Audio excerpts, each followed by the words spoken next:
Hi middle-aged men and never receding hairlines, welcome back to the Conspirators. I'm your host, Conspiracy, and today I have a very special guest. But before I welcome him, I'd like to thank today's sponsor, Dollar Shave Club.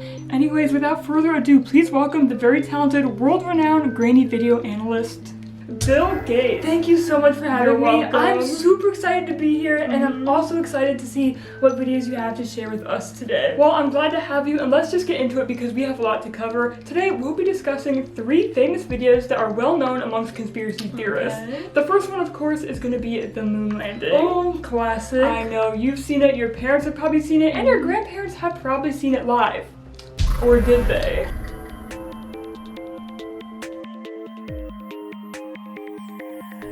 Now, I don't know if it's just me, but the first thing I immediately noticed that's wrong with this video is how conveniently dark the sky is. Like, what are they hiding back there? Studio lights? A film crew? That is a common theory among conspiracy theorists, that the moon landing was faked and filmed by a guy named Stanley Kubrick in an elaborate scheme with NASA in order to beat the Russians to the moon in the 1960s. True. But you know, this video that we just looked at doesn't really lend anything to the theory because it's so blurry that you really can't tell what's in the background, and you can't use this video to prove or disprove anything. But the moon looks cut out like it was photoshopped or something. I've actually done my research, and personally, I believe we as a human race live on the moon right now. Yeah.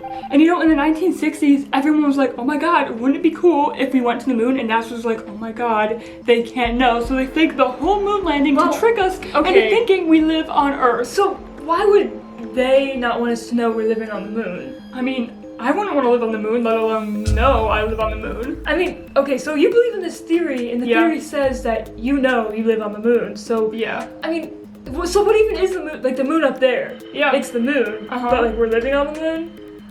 I mean, I'm gonna be honest, I haven't done my own research on that yet. My hunch is that it's made out of paper mache. The moon in the sky is. Yeah, it's made out of paper mache, huh? Okay. That's interesting. So how does this video prove? Okay, so the next conspiracy we're gonna be looking at is the Bigfoot footage. Let's watch. A half-century ago, 2 former rodeo men went into the woods with a 16mm camera and stumbled on Bigfoot.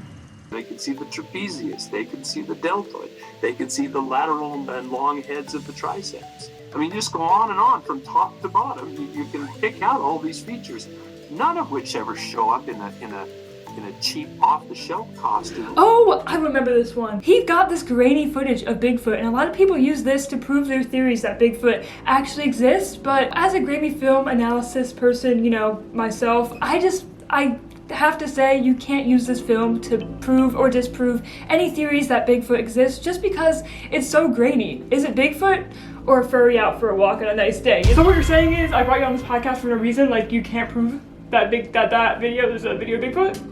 Well, no one can prove it. It's been unsolved for 50 years. Well, personally, based on my research, I think once every full moon, one person is chosen to turn into Bigfoot. Yeah. That would equate to a ton of Bigfoots. There's roughly 12 full moons every year, and this video was filmed 50 years ago, so that would mean that there's around 600 Bigfoots just walking around. They actually all reside in the woods. Yeah, and that's why so many people, especially kids, go missing while hiking. The Bigfoot ray emanated from the moon turns them into Bigfoot, and that's why they can never be found.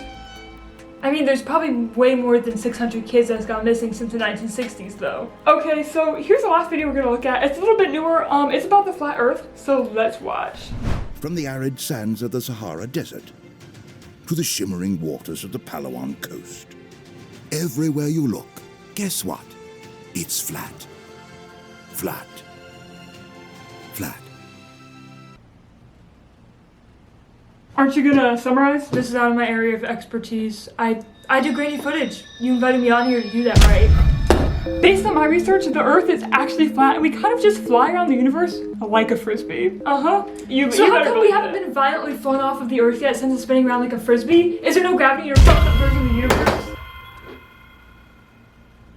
Wow, thanks so much for coming on my show. Next episode, we'll be discussing if Bill Gates really is a grainy video analyst. How dare you accuse me of lying on your podcast? Before we go, make sure to check out my last video titled Ted Cruz is a Zodiac Killer. He He told me himself. Well, that's all for today. Make sure to stay tinfoiled.